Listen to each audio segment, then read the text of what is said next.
오늘은 히브리서 3장 1절부터 3절까지의 말씀을 함께 나눠보겠습니다. 히브리서 3장 1절부터 3절까지의 말씀 제가 봉독해 드리겠습니다.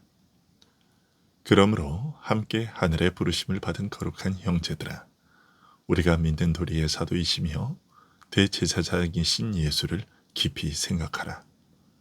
그는 자기를 세우신 이에게 신실하시기를 모세가 하나님의 온 집에서 한 것과 같이 하셨으니 그는 모세보다 더욱 영광을 받을 만한 것이 마치 집 지은 자가 그 집보다 더욱 존귀함 같으니라.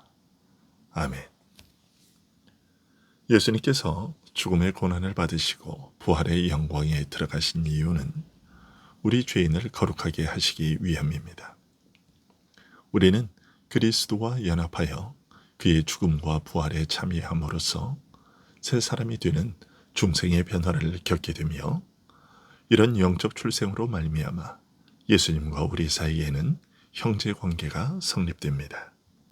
그러나 주님과 신자 사이에 성립되는 형제 관계는 육적 출생으로 맺어지는 육적 형제 관계와는 달리 그리스도의 죽음과 고난과 부활의 영광에 참여함으로써 맺어지는 신령한 영적 형제 관계입니다. 하나님의 말씀의 역사와 더불어 믿음과 신뢰와 소망 등 영적 자세와 마음에서 일어나는 변화를 공유함으로써 맺어지는 신령한 형제 관계입니다. 이처럼 그리스도와 우리 신자, 그리고 신자와 신자 사이에 맺어지는 형제 관계는 영적인 것임에도 불구하고 그리스도께서 굳이 사람이 되셔야 했던 이유에 대해서 이렇게 밝히고 있습니다.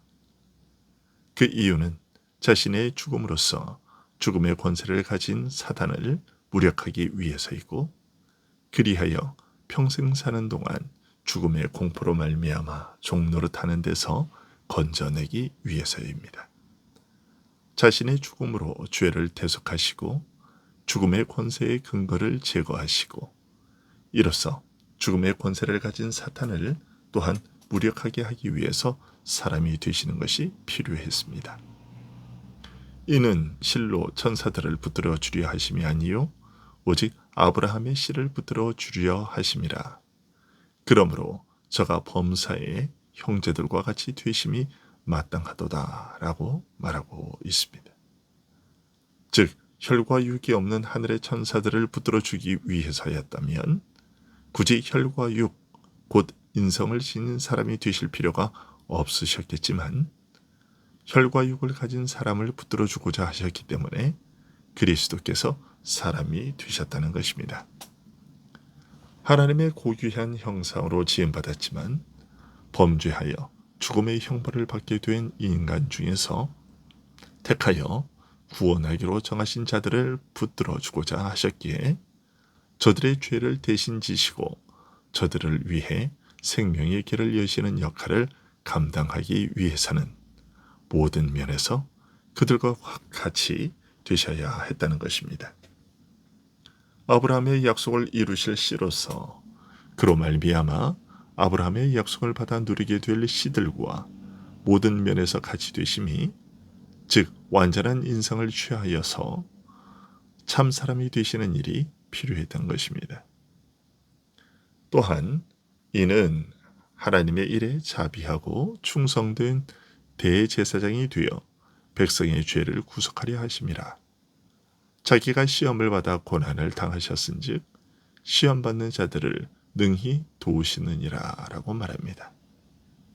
예수님께서는 사람을 초월한 강한 자로서 모든 시험과 어려움을 아무 일 아닌 듯 초연하게 겪으시고 이기신 것이 아니라 우리와 똑같이 연약한 자로서 시험 받으셨으며 시험의 고통과 괴로움을 누구보다 깊이 겪으신 분이라는 뜻입니다. 또한 그러므로 우리의 연약한 사정을 친히 겪어 잘 아는 분으로서 우리를 도우신다고 말합니다. 우리와 똑같이 연약한 자로서 시험을 당하시되 부패한 성품을 따라 악한 마음으로 범죄함으로써 실패한 우리들과는 달리 어떠한 죄된 마음과 행동 없이 순전함으로 시험을 당하시고 이기셨지만 그럼에도 우리의 연약함을 친히 몸으로 직접 겪으셨기에 우리의 사정을 깊이 체휼하시는 분으로서 우리를 도우실 수 있다는 것입니다. 하나님의 아들께서 사람이 되신 것은 죄 많은 우리 인생들을 붙들어주기 위한 일이며 따라서 하나님께서는 이 구원의 일을 천사를 통해 이루시거나 장차 올 세상을 천사들에게 굴복하게 하지 않으시고 오직 아들로 사람이 되게 하신 다음 그를 통하여 이루시고 장차 올 세계를 그에게 굴복시키시고 그를 통치자로 세우신 것입니다.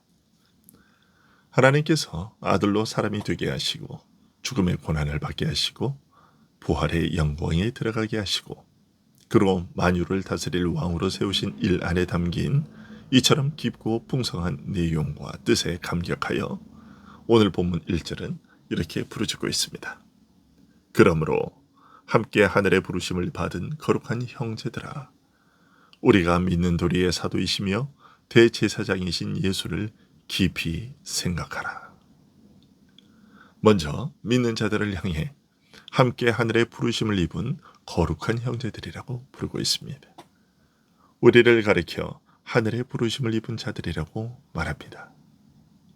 부르심이라는 말을 사용한 것은 분명 하나님께서 아브라함을 불러 그에게 하나님 나라를 세우실 뜻을 밝히시고 이 나라를 그 씨, 곧 그의 자손들에게 유업으로 약속하신 사실을 염두에 둔 것입니다.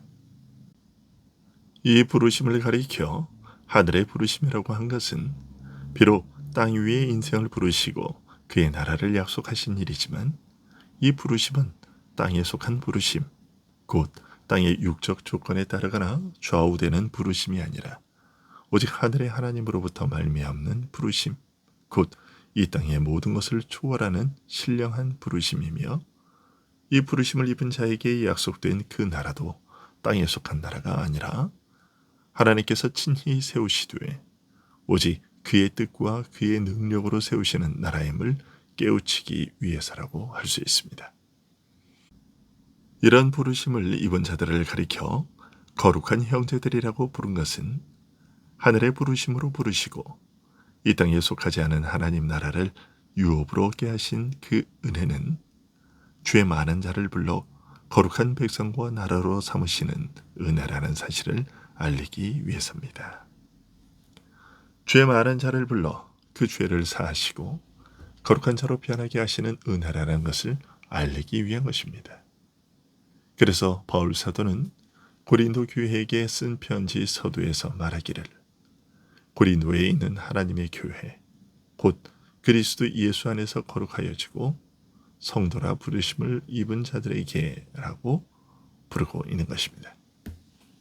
이 하늘의 은혜로운 부르심을 생각하면서 죄 많은 자를 불러 거룩한 무리 곧 성도라 불리게 하신 은혜를 생각하면서 이 모든 은혜의 근원이신 그리스도에게로 우리의 시선을 향하게 하려고 히브리서 기자는 우리에게 우리의 믿는 도리의 사도시며 대제사장이신 예수를 깊이 생각하라고 말하고 있습니다.